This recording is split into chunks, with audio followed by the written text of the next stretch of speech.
শুনতে পাচ্ছ? ওরা এখনো ওই রাজমহলের ভিতরে আছে। একটা ছোট্ট সুন্দর গ্রামে বাস করত একটা দাদু আর তার নাতনি মিষ্টি। গ্রামটা দেখতে খুবই শান্ত। কিন্তু কিছু একটা ঠিক ছিল না। এখানে রোদ উঠলেও আলোটা কখনো পুরোপুরি পরিষ্কার হতো না। সবসময় মনে হতো কেউ যেন তাকিয়ে আছে।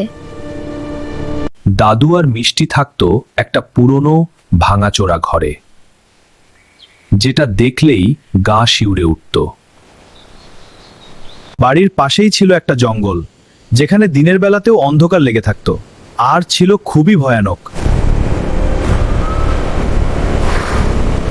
একদিন বিকেলে মিষ্টি পড়তেছিল, কিন্তু হঠাৎ মিষ্টি শুনতে পেল, মিষ্টি বাইরে আয়।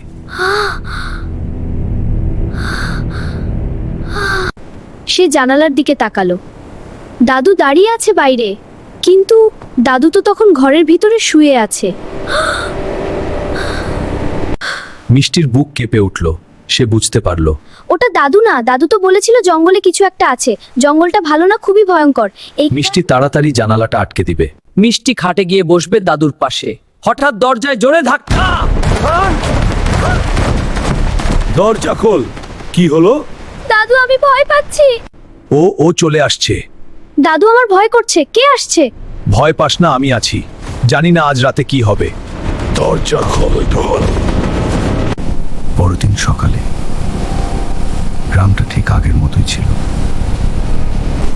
কিন্তু দাদু আর মিষ্টি কেউ ছিল না, শুধু বাতাসে ভেসে আসছে। সব ভয় রাতেই আসে না, কিছু ভয় দিনের মধ্যেই লুকিয়ে থাকে। তুমি এখনো দেখছো? আমরাও তোমাকে দেখছি। চ্যানেলটা সাবস্ক্রাইব করে দাও, লাইক, কমেন্ট, শেয়ার করতে ভুলো না।